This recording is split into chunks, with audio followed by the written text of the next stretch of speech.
Bonjour à tous et bienvenue dans le premier numéro de Réactu. C'est un nouveau format sur ma chaîne que j'utiliserai à chaque fois que j'aurai besoin ou envie de commenter l'actualité. Le nom, c'est tout simplement réaction à l'actualité, réaction, réactionnaire, tout ça. Il n'y a pas de, c'est pas parce que ça s'appelle Réactu qu'il y a une volonté de réinformer.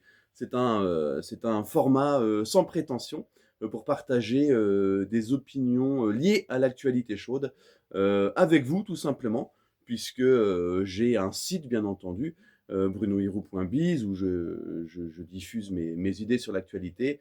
Mais, mon site est shadowban contrairement a priori à ma chaîne YouTube, donc je vais parfois doublonner, certains articles, d'une petite vidéo. Donc voici cette première réactu.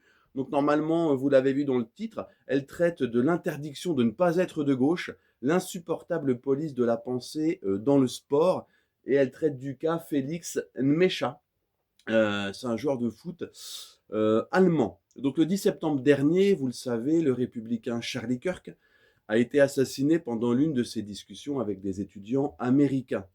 Pendant que les gens normaux ne disaient rien de spécial ou rendaient hommage au défunt ou à sa famille, les psychopathes fanatisés par la politique justifiaient la mort de Charlie Kirk, pas de gauche, donc forcément nazi, donc forcément sous-homme, ou se réjouissait carrément de l'assassinat du conservateur américain.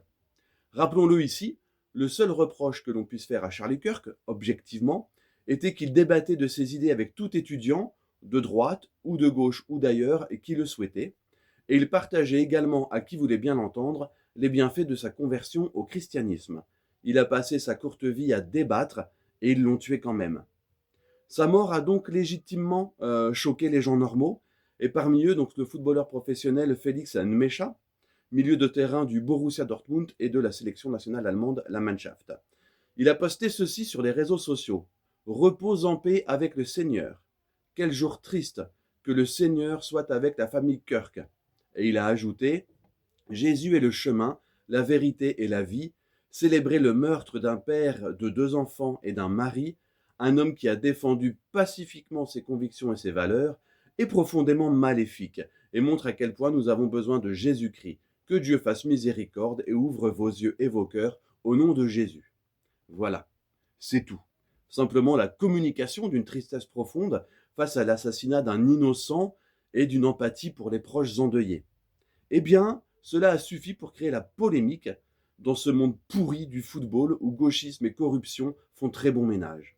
En effet, comme nous le révèle BFM et le journal L'équipe, qui s'appuie eux-mêmes sur le journal allemand Bild, je cite, la vague de réactions hostiles reçues par Nmecha et le Borussia a poussé les dirigeants du club à agir. Le manager et le directeur sportif ont reçu le joueur de football pour lui signifier que ses publications sur les réseaux sociaux provoquaient trop de retombées néfastes au club, tout en lui assurant le respect de la liberté d'expression. Quelle farce! Les deux hommes ont exigé du joueur qu'il clarifie ses messages auprès d'eux avant de les publier. Les responsables des réseaux sociaux du club seront ensuite en charge d'approuver ou non ces posts et d'informer le joueur des réactions du public auxquelles il s'expose en fonction du contenu. Le Borussia Dortmund, nous dit l'équipe, a prévenu Félix Nmecha, qui avait apporté son soutien à la famille de Charlie Kirk après son assassinat le 10 septembre, que ses publications sur les réseaux sociaux devraient désormais être approuvées par le service communication du club. Fin de citation. Donc vous ne rêvez pas, ce joueur de football professionnel, cet adulte, un majeur responsable, est littéralement mis sous la tutelle d'un commissariat politique pour avoir simplement rendu hommage à la victime d'un attentat, car c'est la vérité. La victime de l'attentat appartenait à un bord politique qui déplaît à la mafia gauchiste devant laquelle tout le monde doit se plier ou être éliminé socialement ou physiquement. Car, entendons-nous bien, contrairement à ce qui a été dit par Bill de BFM et l'équipe, il s'agit de droite interdite et de gauche autorisée, pas simplement de politique.